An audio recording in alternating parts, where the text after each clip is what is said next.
Hello, this is Will from GenerateWallStreet.blogspot.com. I'm here to do a tick replay of one of my better trades this week, and this is a replay of FDO that I made on Thursday. So I'm running this at 50 times the speed of normal, so this might move really quick. I might jump around a bit too because there's going to be areas where it moves really slow. So here's my kind of playback speed thing. I'll show you when I kind of jump around. Let's go 100.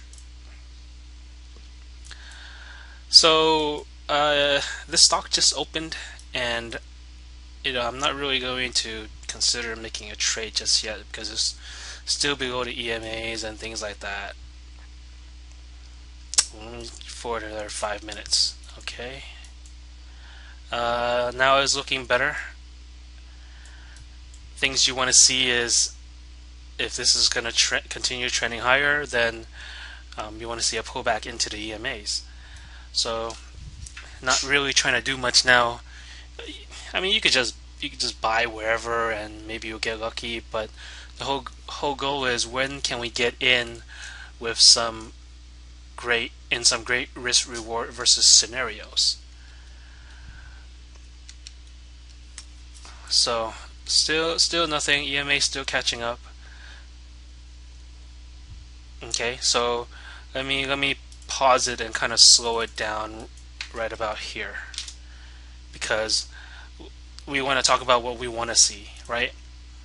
We want to see it pull back. We want to see it pull into the 8 EMA. We want to see it trade along it and above it. We want to be able to find some very clear entry points. So, it's looking better, looking really good. We want to see a pullback. Remember, stocks just don't trade straight up or straight down. They have these kind of wavy ups and downs before they make the bigger move. So still pulling back, still catching up.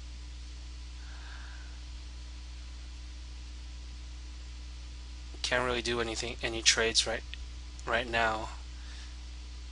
I mean, it would be great if you bought somewhere down here, but where's your real entry? I mean, what play are you doing?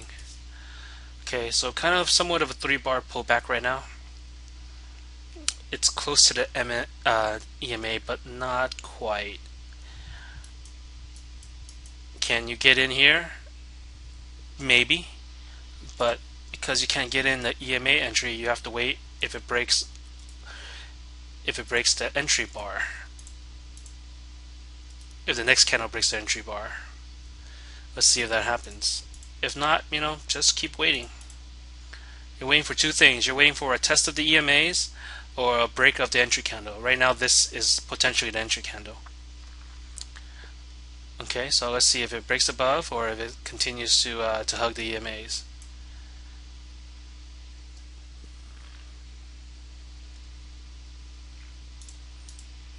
Get rid of this line. Okay, so there's the EMA test. First test. I mean, you can give this a try and try to buy as close to this EMA as possible, knowing that your stop is below that wick, which is 12, so your stop would be 11.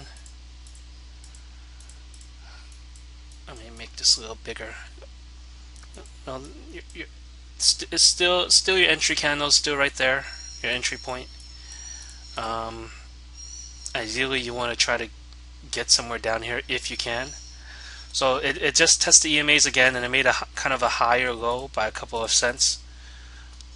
So maybe this entry would be really ideal right now, because you don't want another candle that's lower, that ticks lower than this wick. Otherwise, then that EMA entry, this EMA is not really holding a support.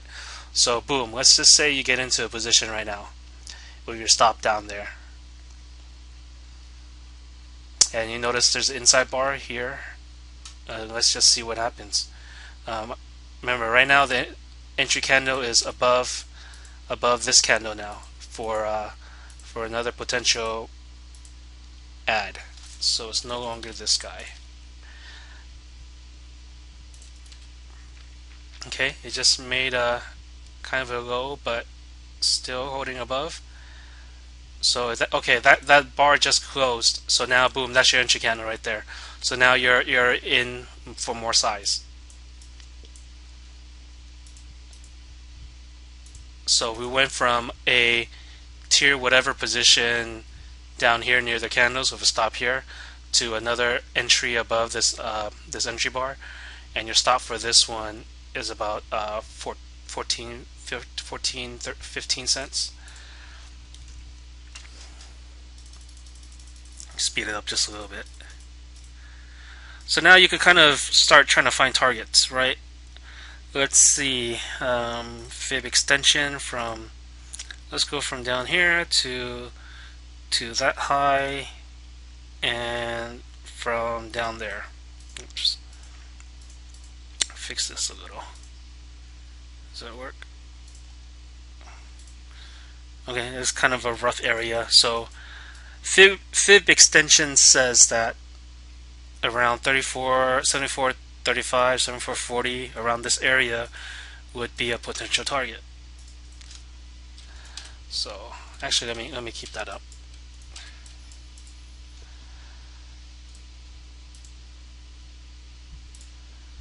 Let me try to make this a little better now.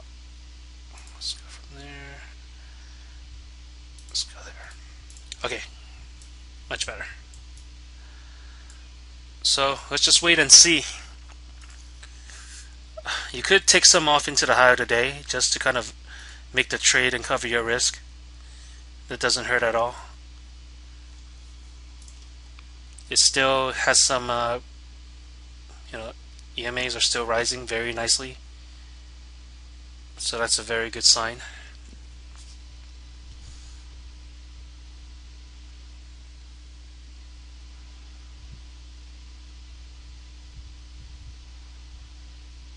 Very nice move here. And just like that, we're already here. I'll pause it here. How long did that take?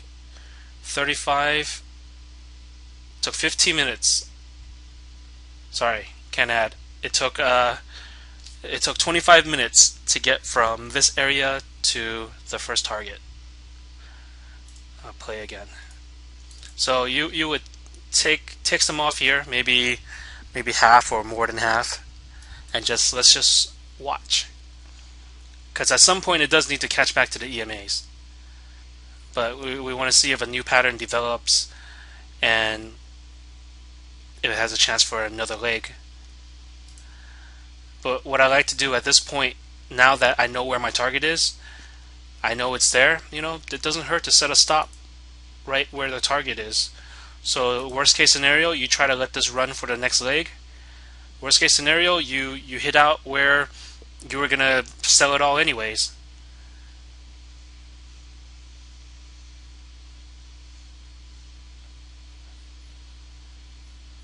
So let's see if it kind of pulls in here and then takes off, or what.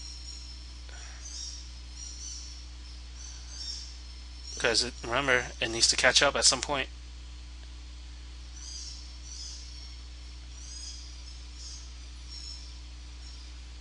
And boom, it failed. So now you're out of the trade. But look what just happened. You know that the stock is super strong off the open, pulled back very nicely into the EMAs, had very nice and clear inside bar entries right at the apex of this pullback, and it traded right to its Fibonacci extension before it tried to catch up to the EMAs. That right there, one great trade. Thank you for watching, and hopefully we see more of these trades next week.